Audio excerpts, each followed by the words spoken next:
Okay. Yep. Sure that you see a couple. Beer will be starting at 11. So have some friends, drink up. There's vouchers in all your bags for food. So you can use those throughout the day. And prizes will be given out at the end of the conference. So make sure you win an iPad. And some of the information on the contest will be tweeted, so if you're not following GrrCON on Twitter, if you want to play this stuff, you need to, and we'll send updates and stuff. That's all I got, so have fun, run amok, break some stuff, and negative Moxie. Don't process credit cards on the wireless.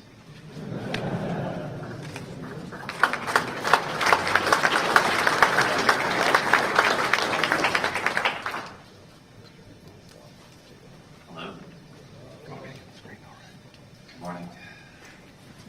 Okay, my name is Moxie Marlinspike. I am a fellow at the Institute for Disruptive Studies and the CTO and co-founder of a company called Whisper Systems.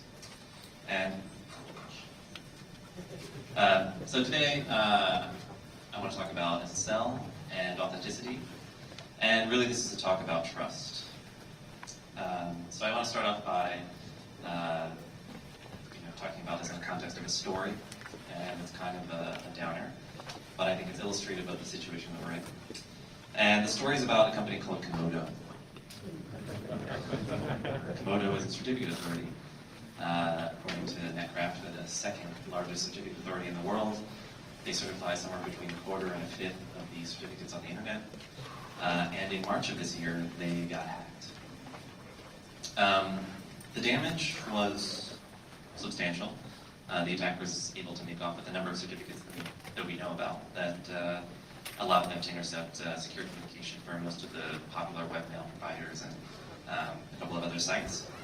And in the immediate aftermath of this attack, the CEO and founder of Komodo issued a statement where he said, "This attack was extremely sophisticated and critically executed. It was very well orchestrated, a clinical attack, and the attacker knew exactly what they needed to do and how fast they had to operate." He went on to add that all of the IP addresses involved in the attack were from Iran, which is some pretty serious innuendo. But he didn't leave it at innuendo, he actually spelled it out. He said, all of the above leads us to one conclusion only, that this is likely to be a state-driven attack. So he's painting a pretty complete picture for us here. This isn't just some hack, this is war. And who can blame Komodo for not being prepared to fight a war? And so ironically enough, it was these statements that really catapulted the story out of the trade press and into the mainstream media.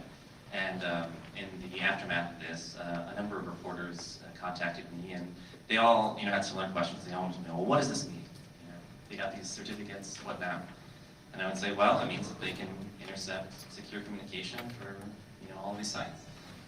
And they would say, well, how do they use them? How do they intercept this communication? And I said, well, there's commercial solutions. You can like Blue Code or whatever other scary software exists out there. And I was talking to one reporter who said, no, what is the easiest way to do this? What is the most straightforward, simplest way to deploy this? And I thought about it and I said, well, you could just use SSL Sniff, which is a tool that I wrote for performing man-in-the-middle attacks on SSL connections. Now, interestingly enough, Komodo did something a little bit unusual, which is that they published the IP address of the attacker in this incident. And I think that this was to really underscore, Iran, it was Iran, because the IP address happened to be registered to a block in Iran. And so after talking to this reporter, I thought, well, I wonder. And so I looked at my web logs. And sure enough, the morning after the attack on Komodo, the same IP address downloaded SSL Sniff from my website. And so there are a couple of interesting things in the web logs. First, they're running Windows. Second, their browser is localized to US English. But the most interesting thing was the refer.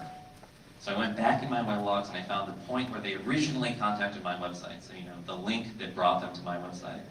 And the link was a Hack 5 video on using SSL script, which is a different tool that I wrote. So just to break it down for you, on one hand, we have the CEO of Komodo saying this was clinically orchestrated, a super sophisticated attacker. On the other hand, we have someone who's literally following video tutorials on the internet. I mean, I don't know if you're familiar with Hack5. Hack5 is kind of like a introduction to some basic computer security concepts. It's designed for new users, probably. I haven't seen this video. Maybe it's really good. Maybe it turned them into clinical attackers. I'm not sure.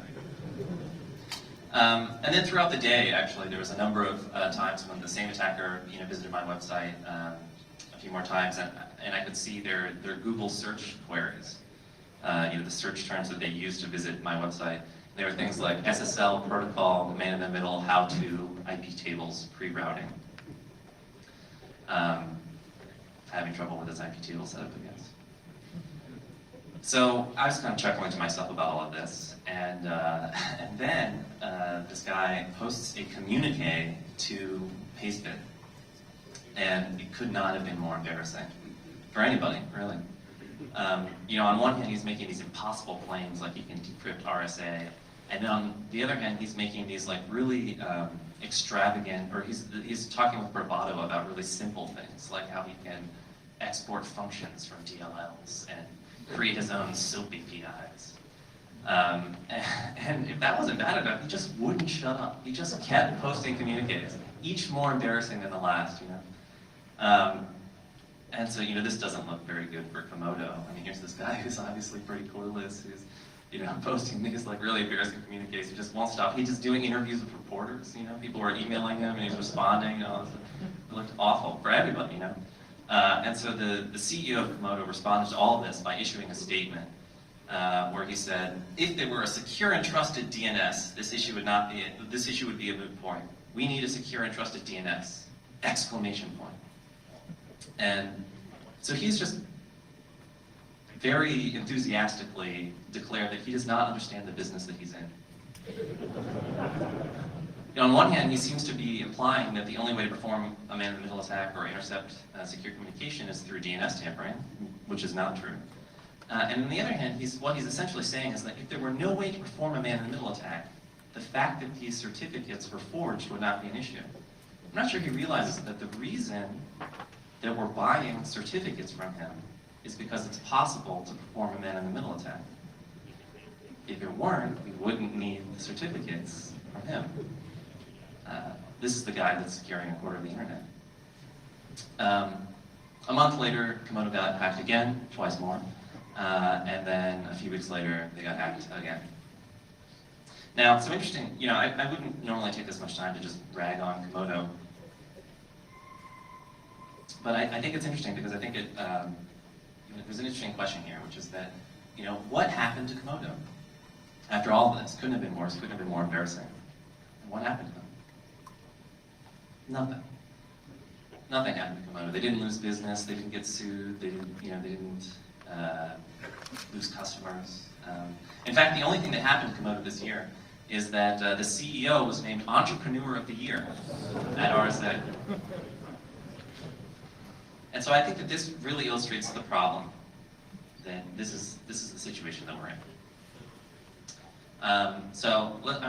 Let's step backwards a little bit and look at just the high level. Any secure protocol needs to provide three things: secrecy, integrity, and authenticity. You gotta have all three.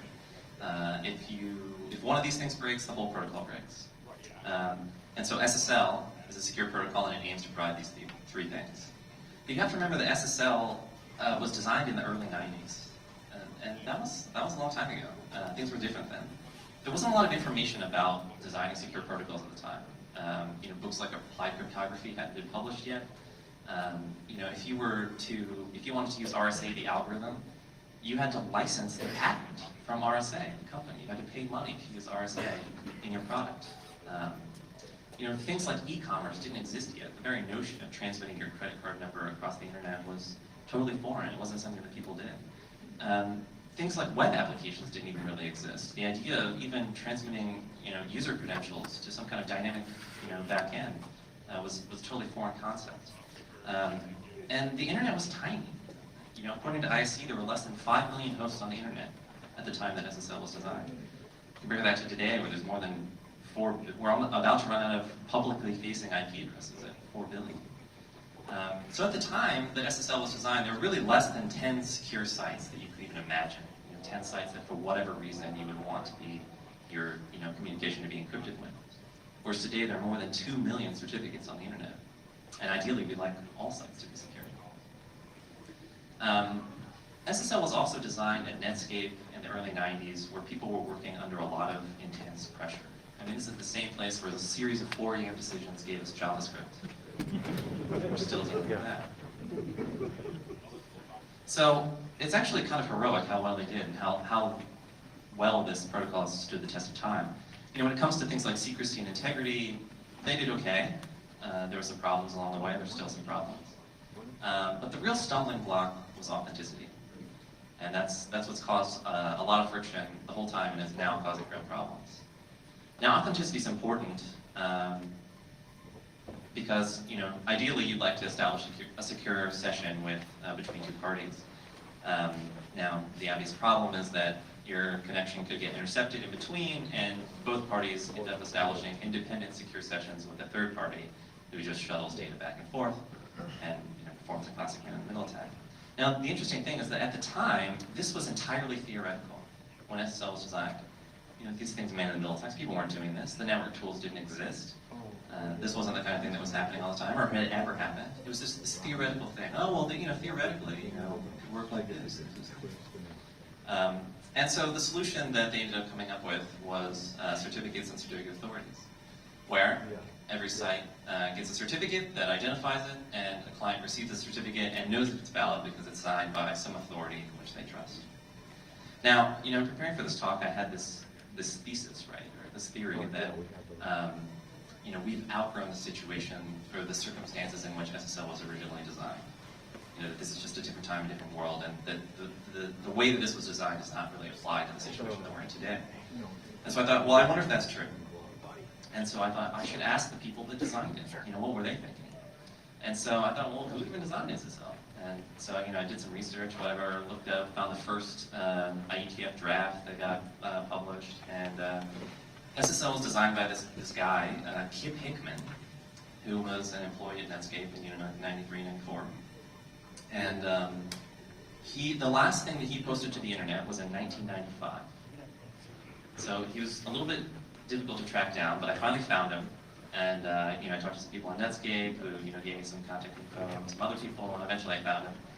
And I basically just cold called him on the phone, And I was like, is this kid Hickman? Yeah. Did you used to work for Netscape? A long time ago. I'm like, did you design SSL? Who is this? Yeah. We talked, and it was amazing. He was like, SSL, I haven't thought about that in a long time. Yeah, still with us. I was like, so this whole certificate authority thing. He's like, oh yeah, that whole authenticity thing. He's like, I tell you, we just threw that in at the end. He's like, this was really designed to prevent passive attacks, and someone told us about this thing, the man-in-the-middle attack, and so we just threw that in. And he's like, really, we didn't know how it was going to work. The whole thing was a bit of a handwave. Wow, all right. And I was like, so, it's been not working out that well, and so part of the problem seems to be there's a scaling issue. How did you see this scaling over time? And he's like, scaling? He's like, you have to remember, at the time, Yahoo was a site with 30 links on it. That's what Yahoo was.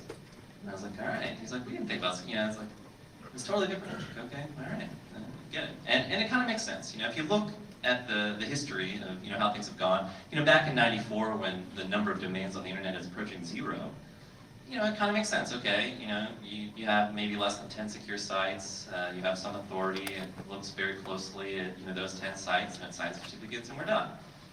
But over time now we're approaching 1 billion domains. Ideally, we'd like all of them to be secure. And it seems kind of unrealistic that we can find a party or even a set of parties that are going to be able to look very carefully, at 1 billion domains and certify them correctly. Now, and history has kind of borne this out. If you look, Ivan Ristic put together a very nice threat matrix of all the things that could go wrong with SSL. And up here you have some of the integrity and secrecy problems that have occurred over time. Down here you have some of the kind of the user experience problems. These are things like SSL strip that have come up. But really up here is all of the authenticity stuff, and this is what has always caused some friction is now causing real problems. So I think going back and looking at the story of Komodo, the lesson should not be that this was cyber war, that this was some crazy incident, but this is the kind of thing that's probably happening every day. Remember, like one of the sites in this that this attacker got, login.live.com. In 2009, Mike Zussman got the certificate just by asking for it. He didn't have to export functions from DLLs or create his own SOAP APIs or whatever this guy did. He just asked for it. Eddie Nig got Mozilla.com with no validation at all. Just signed up. VeriSign issued a code signing certificate from Microsoft Corporation to attackers that are still unidentified today. Recently, I was trying to get an SSL certificate. I have a really hard time getting SSL certificates now.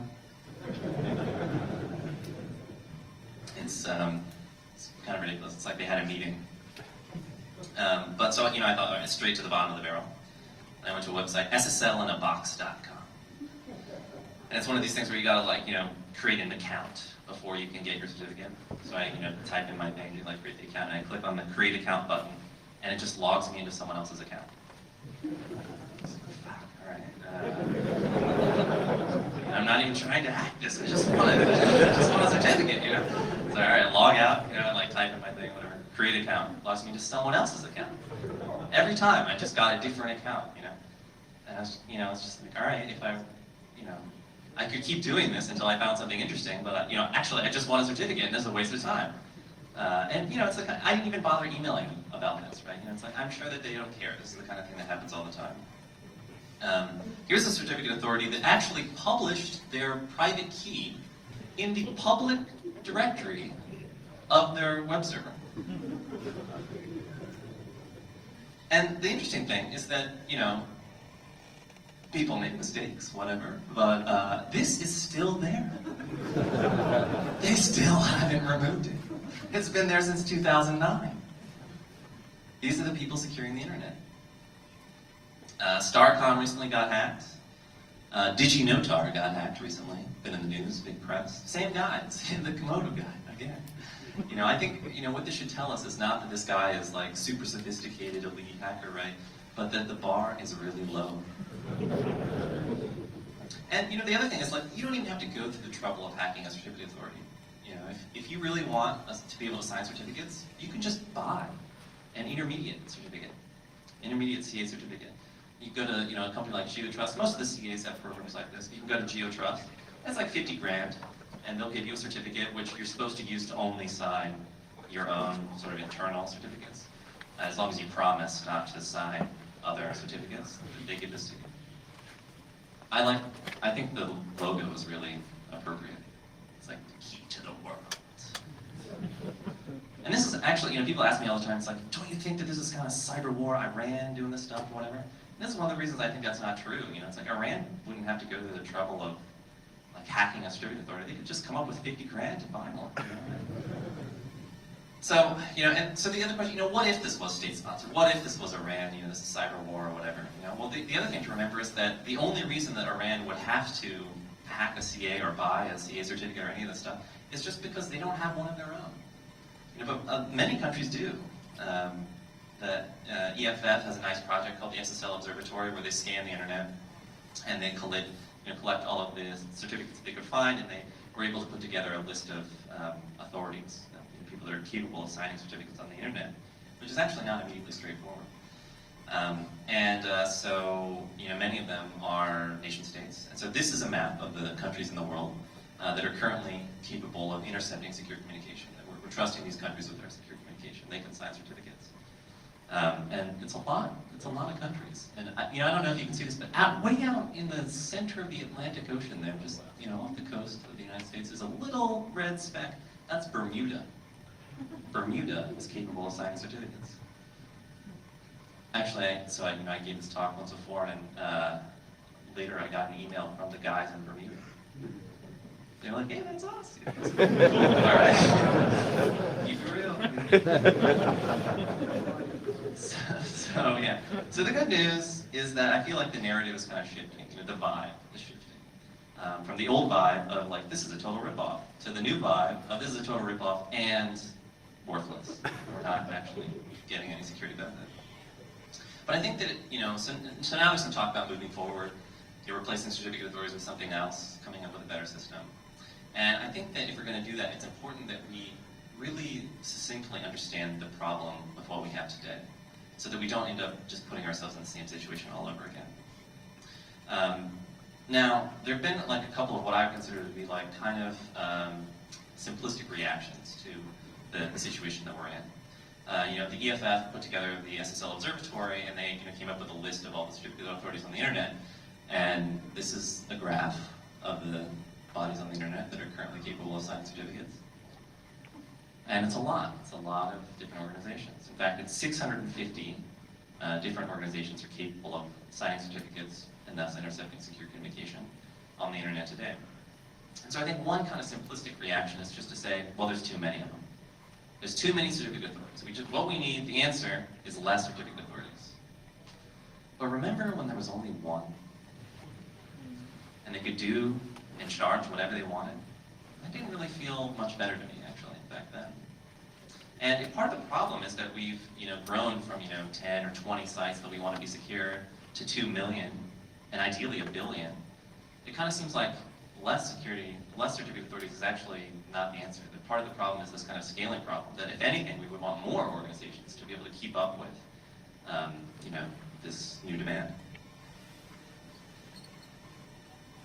The other thing that people have said in sort of the general category of things that people have said about the problem that we have is that there are a few bad apples. That most of these certificate authorities, they're okay, but there's just a few bad ones that have fucked things up. And I don't know about this either. I think that there's some people that are better at managing their image than others. And there are people that happen to get caught. But I think if you look closely at the organizations that we're putting our trust in, none of them are really doing that great. Even VeriSign, which was originally considered.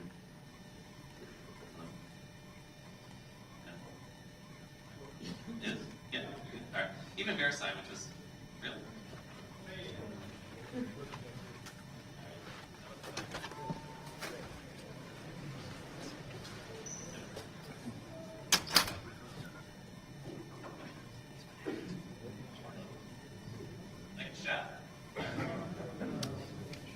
Okay, so even VeriSign back in the day, at the same time that they were, we were putting our trust in them to secure communication on the internet, they had a section of their business which was operating so-called lawful intercept services for governments to intercept communication. At the same time that we were trusting them with our secure communication, they were actually running a side business of intercepting.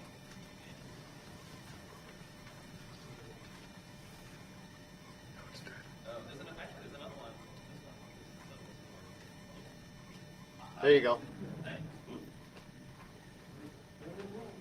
Okay. Oh, there we go. All right. Sweet. Yeah. No.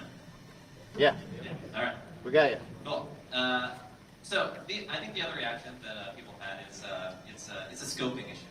The problem is scope. That you have multiple certificate authorities. They're all in the same scope, right?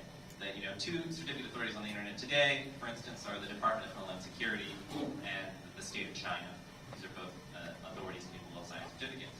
And people say, well, the problem is that they're all in the same scope. If we just manage to separate the scope, so that China could only sign certificates for China, and the Department of Homeland Security could only sign certificates in the United States, then everything would be cool. I feel like this is kind of a low bar. That I think there are plenty of people in China that might not trust the state of China with their secure communication, just as I feel like there are plenty of people in the United States that might not trust the Department of Homeland Security with their communication. and I'm one of them.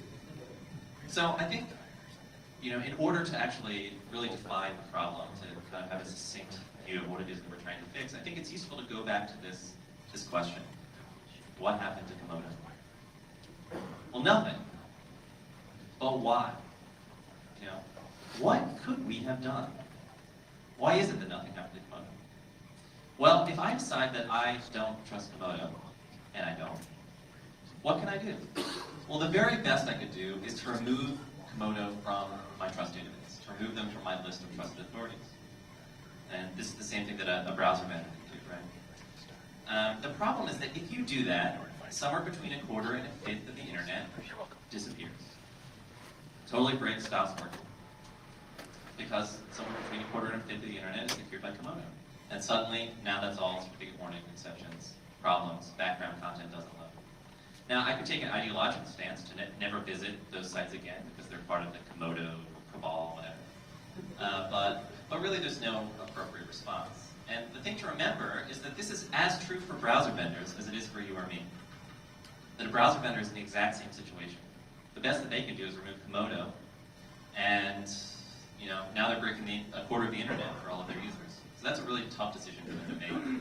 In the case of DigiNotar, which is another recent attack, the only reason that they were able to untrust DigiNotar is because it's a tiny certificate authority, very small. All of the sites that they certify are in Holland, and the people that make these decisions live in Mountain View. So they don't really care. But with any reasonable certificate authority, I'd say the common case. The truth is that somewhere along the line, we made a decision to trust Komodo, and now we're locked into trusting them forever. We can never untrust them. And I think this is the essence of the problem. I think that what we need to fix is this, right? And I think all of the problems that we have with certificate authorities today can be boiled down to a single missing property, and I call that property trust agility. The components of trust agility are first that a trust decision can be easily revised at any time. And now there are plenty of people that say, "Oh, Moxie, you don't trust anybody." That's not true. Today, there are any number of organizations that I can identify for me that I would trust to certify my secure communication. But what seems insane to me is to think that I could identify an organization or a set of organizations that I would be willing to trust not just now, but forever, without any incentive to continue warranting my trust, without the ability to ever untrust them. The second component of trust agility is that individual users can decide where to anchor their trust. And this is the same thing as saying individual clients, or a web browser, or whatever it is, can decide where to anchor their trust. Now, if you go back and look at the scoping issue, right? Some people say, "Oh, well, problem VeriSign and Komodo are in the same scope. We just need a separate scope," right? So the idea is, if they had separate scopes, then let's say Facebook is signed by VeriSign. VeriSign does something particularly egregious. Facebook could just switch to a different certificate authority, and that would fix the problem. Unlike today, where VeriSign could just continue to sign certificates for Facebook, whether they wanted them to or not.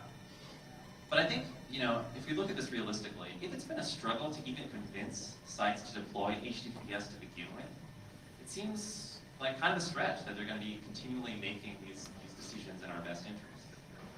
The other thing is that in this increasingly globalized world, it doesn't really seem to make sense that there's one trust decision that's made for everybody.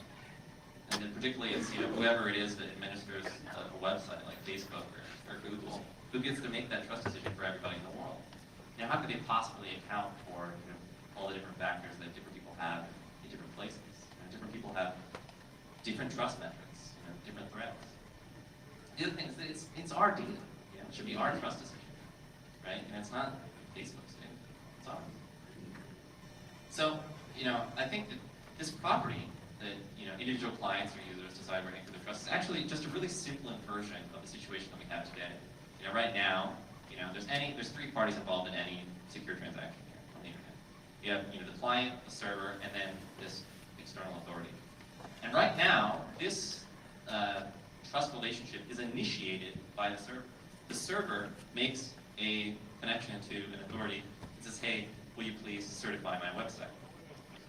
The authority responds to the server with a certificate, and the certificate is then transmitted back to the client through through the server. So, what we're proposing here is actually a simpler version. It's the user that initiates the trust relationship. So instead of the server contacting the authority, it's the user that contacts the authority and says, hey, will you please certify this site that I want to connect to for me? Now, it's a simple inversion, but the reason it's so powerful is because that means the user is the one that gets to decide what authority to talk to. Which means this problem, the scoping issue, like, oh, the Department of Homeland Security can sign certificates for Chinese sites, it actually doesn't matter because, users in China can just decide to ignore that authority. Instead they talk to China. Or maybe they decide that they don't trust China either and they talk to some NGO instead. Now, I think that these two properties are essential for us moving forward, and that they very succinctly address the problem that we're looking at today. That if we don't integrate this into whatever solution that we come up with, we're going to end up back in the exact same situation again. So I want to take a few minutes to talk about DNSSEC, because this has come up a few times in discussions about SSL and authenticity. The basic idea is that we can use DNSSEC to fix SSL authenticity by taking an SSL certificate and basically shoving it in your DNS record. It's a little bit more complicated than that, but that's the basic idea. There's actually many RFCs about exactly how to do this. But the way it would work is, a client does a normal DNS lookup for a site that they want to connect to, PayPal.com, and when they get their DNS response back, it includes not just the IP address of the server they want to connect to, but also the site's SSL certificate. And these things are known to be valid because it's DNSSEC and the DNS record is signed. And so now when you connect to PayPal.com, you get a certificate back from the website, you can just make sure it's the same thing that was in the DNS record that you got, and everything's good. Now, I feel like there's a really immediately visceral appeal to this scheme when people hear about it. And I think it's because people tend to mentally associate DNS with the word distributed. And that sounds really great. It sounds like exactly what we need right now. After years of suffering under the centralized yoke of certificate authorities, we just wipe that off the page and replace it with a distributed system instead. Sounds great. The problem is that when you start to look at it closely, in DNS, it's the information that is distributed. The individual DNS records are distributed across zones. But the trust is extremely centralized and hierarchical. And that's actually how the CA system works today. The information, the actual certificates, are distributed across the internet on the web servers of the various sites that you're going to connect to. But the trust is highly centralized in a few certificate authorities. So, okay, well, it's not distributed. Maybe it's better some other way. Maybe there's some trust agility in there somewhere. Or maybe even the set of organizations that we're signing up to trust forever are somehow better than the set of organizations that we currently have to trust forever. And so, we think, all right, well, who do we have to trust? Well, it turns out that in DNSSEC, there are basically three classes of people that we have to trust. And anybody in these three classes of people can intercept our secret communication. The first class is the registrars. Now, if you think CAs are sketchy, I think registrars might take it up a notch. They just have always been a little bit sketchy. Personally, I think it should be laughable that the current first step in deploying DNSSEC is to create an account with GoDaddy. I think that should be laughable. The second class of organizations that we have to trust are the TLDs, those zones, and the people that manage them. Now, in the case of .com and .net, most popular TLDs on the internet, that means we have to trust VeriSign, because they manage those zones. Same player, same game. In the case of other TLDs like .org, .edu, the people that manage them are probably not organizations that you've ever heard of before. Certainly, I think that if you were to, if someone were to ask you, like, well, who do you really trust in the world? Like, the people that manage these are not people that would immediately come to mind in terms of who you trust. Take a minute to, look at the organizations that manage these TLDs. Look at the people who are on the board, who run operations. Ask yourself, are these the people that we want to trust with all of our secure communication? Then there's the country code TLDs. In the case of them, it's the governments behind the TLD. Does everybody with hip domains like .io, .cc, and .ly trust the corresponding governments behind those domains? What about TLDs like .ir and .cn? Should the citizens of countries visiting local sites have to trust their governments with all of their secure communication? The EFF's SSL observatory data currently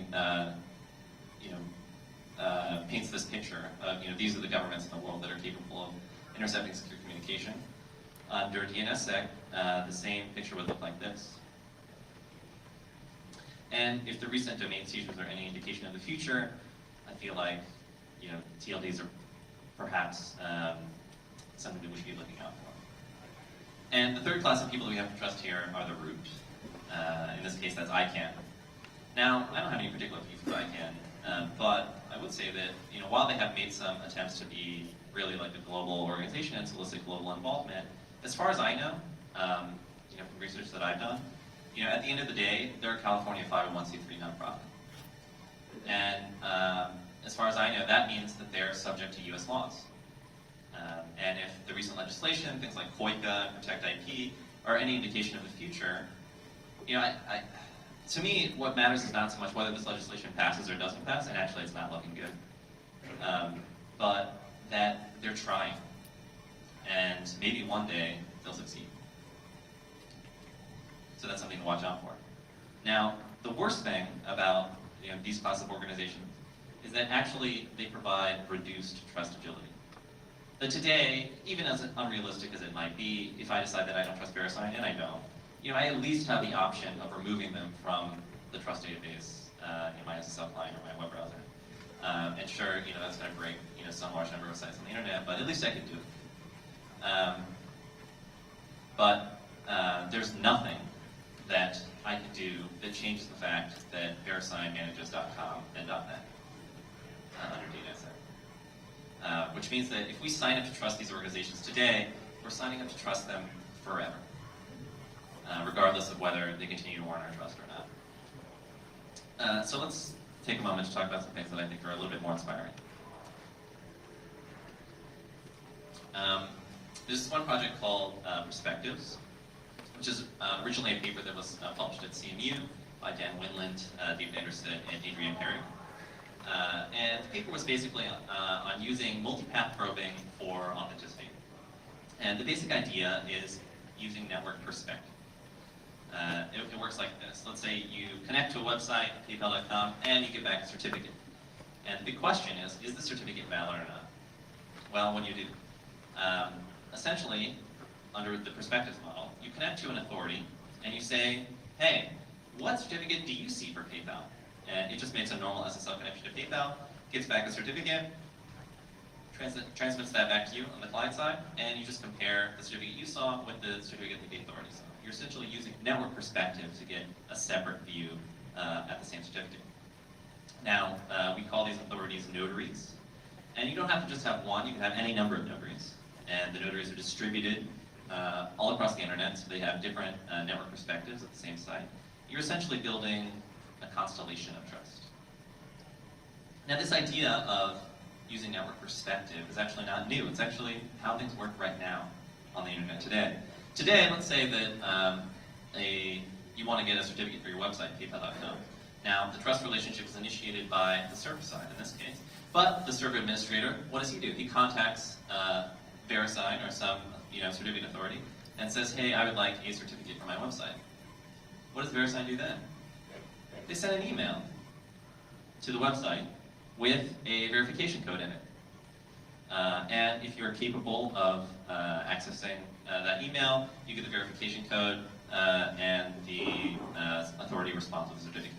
Again, it's just using network perspective. All we're trying to do is invert this relationship so that it's actually user or client initiated. Now, when Perspectives was first introduced, it came with an implementation. It was kind of like a proof of concept, but it was a little bit limited because it was designed primarily for self-signed certificates. The idea was that you could use this thing, Perspectives, in order to validate self-signed certificates, and then you'd never have to be faced with another self-signed certificate warning again. So the problem is that if you try and use it in the case of just, I want to replace certificate authorities entirely, it has some limitations. The first problem is completeness. That Perspectives was designed to only work on the initial connection that your web browser makes to a website. It doesn't function for all the background content, CSS, images, JavaScript, all that stuff that gets loaded. And so it's not possible to actually remove all certificates from your trust database because you need them to validate all that background content. You can't eliminate the certificate authorities entirely. The second problem is privacy. Now, if every time that you make a connection to a website and get back a certificate, you connect to a notary, you're essentially leaking your entire browsing history to this set of external entities, which seems unfortunate. And the other big problem was responsiveness. There's this issue of notary lag. The idea is the way that Perspectives works was you get a certificate back, you contact a notary, and you say, hey, what certificate do you see for this website? And the notary is going to make a connection. It's going to keep a cache, a local cache that doesn't have to connect out to this website every time that you do. And then it was the notary's responsibility to then periodically scan all of the websites that it had a cache of certificates for to see if the website had changed certificates. And the problem is that if you visit the website in between that scan interval and it has changed certificates, then you're going to have a certificate mismatch and you're going to get a certificate error. So that was a big problem. So what I've done is I've taken Perspectives and I've tried to build on it to provide kind of a more generic usable solution to replace certificate authorities entirely. And what I came up with is called Convergence. Convergence is a new protocol, a new client implementation, and a new server implementation. The first thing that we do is address these three limitations: privacy and responsiveness. We start by eliminating notary lag, this whole concept of notary lag. And it's a simple solution. Basically, every time you contact a notary, you include the certificate that you saw as well. And so now the notary can see if there's a cache mismatch, and if there is, then it connects out to the site. And you don't have to periodically be scanning the internet. The second thing we did was address privacy. First, by introducing local caching. So what happens is, if you get an OK response from a set of notaries for some certificate, you take that certificate and you put it in a local cache. Now the next time you connect to the same website, if you see the same certificate as what's in your local cache, you don't have to talk to any notaries, and you just keep going. Which means that you're only leaking your connection history the first time you connect to a website or on whenever the website changes their certificate. But that still doesn't seem great. So the next thing that we did was introduce an anonymity layer. So let's say that you have a set of notaries configured that is your trust constellation, and you want to talk to all of them. Now, at the beginning of your validation request, what you do is you take one notary and you assign it to be a bounce. You connect to that notary, and you make SSL connections all the way through that notary to the other notaries. So basically, the bounce notary knows who you are, but it doesn't know what you're asking about, because that's all through SSL. The other notaries know what you're asking about, but they don't know who you are. And notaries would actually have to collude with each other in order to reveal your browsing history, which I feel like is a much higher and acceptable bar. Convergence is a Firefox add-on in its first implementation. And the way it works is you install it in your web browser, and everything works exactly the same. The only difference is in the upper right-hand corner, you have this little convergence icon. And if you click the icon, convergence is enabled, and you are completely off the CA system. Toggle it on, no more certificate authorities. Toggle it off, back to the CA system. Toggle it on. And everything works exactly the same.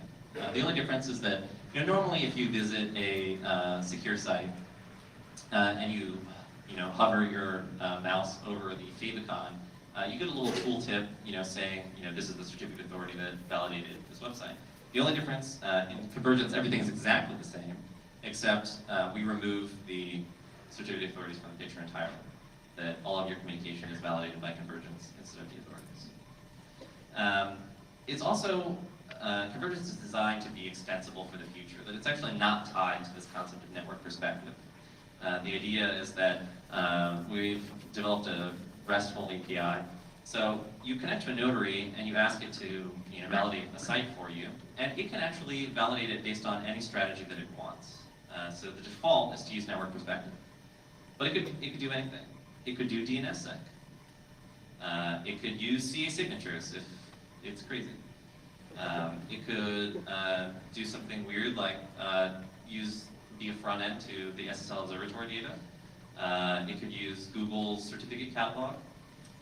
And you could have any number of notaries configured, all of which do different things. You have one notary that does DNSSEC, another that uses CA signatures, another that uses the SSL observatory, another one that uses network perspective. And convergence comes with a mechanism to basically specify your threshold of trust. And by default, it's a majority or consensus. So what this means is that, unlike in the CA system, let's say you have 650 different organizations, and any one of them turns into a bad actor, you're out of luck. In the convergence system, what this means is that one bad actor is not enough to compromise your communication. That actually all of them would have to collude with each other together in order to compromise your communication. Which means that the more notaries that you have, actually the more secure that you are. Just sort of the inverse of how things work with certificate authorities today. And it provides total trust agility. If for some reason you decide you don't trust one of these notaries anymore, you can just remove it. And that's it. Nothing breaks. The internet continues to function. You don't get any certificate errors suddenly. Everything's fine. And if you'd like, you could replace it with a different notary that maybe does something different or is just a different organization that you trust. Now, some nice things about this are that the servers do nothing. We don't have to ask them to do anything in this situation. We don't have to migrate the internet to some other system. They continue to get certificates, put them in, on their web server, and then they go. Which means that all we have to do is implement convergence in the 4 major browsers, and then we're done. That's the end of the CA system. 4 places to make this change, and game over. It also means that there's no such thing as like self-signed certificate warnings. You can have a website, get a self-signed certificate, use that, and it looks identical to having a signed certificate. There's some problems with convergence right now. The big one is this thing, the Citibank problem. But the idea is some websites, notably Citibank, have for some reason like 100 different certificates. So if you're using network perspective to validate the website, it's a little tricky because your client sees one certificate and then maybe you have 10 notaries configured, all 10 might see 10 different certificates. And it looks identical to the case of a man-in-the-middle attack when using network perspective. Now, the nice thing is that there aren't actually many websites on the internet like this. We've only found like 2 others other than Citibank. So it might not be a big deal for these sites to actually just change the way that they're operating. And in fact, I gave a talk recently, and after the talk, a guy came up to me and he was like, "Hey, I work for Citibank, and it's fucked up. Why do we do that? We're going to change that." All right, great. The other problem is captive portals. There's this situation, right? Let's say you're at the airport or you're at a hotel and you want to connect to the wireless. And they have some kind of captive portal set up where first you get redirected to this other site and you have to enter your credit card number and all this stuff. And now you'd like for that to be secure, but the problem is that you can't talk to your notaries elsewhere on the internet to validate this captive portal because you can't make connections to the internet yet because you haven't typed in your credit card. And so that situation, it's not terribly difficult. They let DNS out almost 100% of the time, so we just need to use DNS as a transport for communicating with notaries, which is something they're working on. So this entire system, Convergence, it's a beta system, but it's available for download. We have like 30,000 users right now. You can get it at convergence.io.